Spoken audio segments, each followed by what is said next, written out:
Okay, kumusta mga quiz? So, pupunta tayo ngayon sa Isuzu Pagbilao para i-check itong unit na to. Itong Isuzu MUX. Si papacheck ko to kasi siguro mga 5 days ago nung nakuha namin yung unit. Inikutan ko siya after ko i-car wash. So nakita nyo yung medyo makintab na yan. Yan yung concern ko. Medyo may konting ano siya, uka. So syempre masisira yung rotor mo niyan. Yan o, kita mo yan. So posibleng masira yung rotor niyan. And bala ko sanang baklasin. Syempre nasa warranty pa siya, so ipapacheck na lang sa kasa. So yun, abangan nyo na lang mamaya yung pagpunta ko sa Isuzu Pagbilao.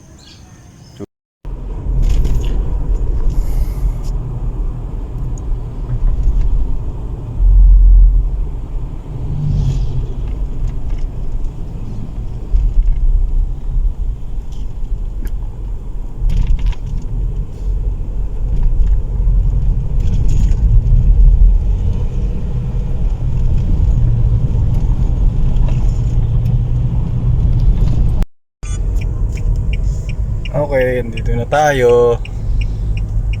Isuzu Pagbilao.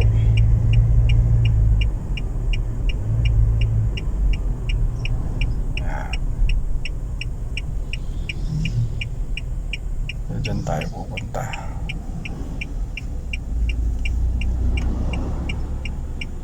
Okay, let's go.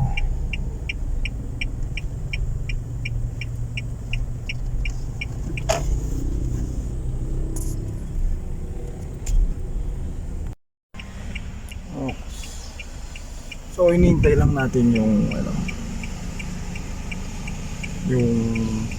kausap ni Mrs. So malaki tong warehouse nila, no? Dami. Laki. Doon sa dulo.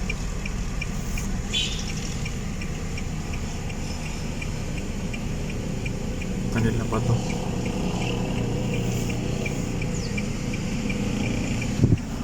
Ayun, so nalimutan ko yung pangalan ni Kuya. Buti lang may record sila kung sino yung nag-release. Tinignan lang yung plate number, production number. Ayan na si Kuya. Ayan si Kuya. Kuya, good morning! Nandito, lahat. Patabi na lang sir, tapos punta na lang kay sir sa sir. Okay. Bisuhan ko na naman. Sige, thank you. Okay, so katabi na lang natin. Tapos sir, maingay. Hindi naman siya maingay, nakita ko lang siya na may na may yung parang Gas-gas o... gas, parang gas-gas, pero hindi naman siya ganun kalalim. Sa tabi na lang sir. Tabi natin.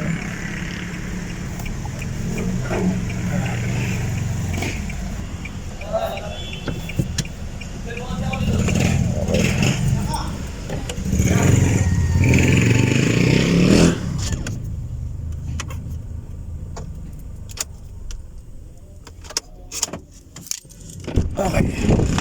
Gano'n naman siya sir, maingay. Hindi siya maingay. May gas-gas. Okay, so tapos na ma-check up yung brake rotor sa may rear right side. Baka lang daw may naipit na debris, bato or something else. And then sabi ni Kuya Marshall ay pinalinisan na rin daw niya lahat ng brakes, all four corners. So, and then after linisan is tinest drive nila, and then kinarwash na rin. So okay naman, all in all. Wala nang problema. Chinek ko na rin. All goods naman na.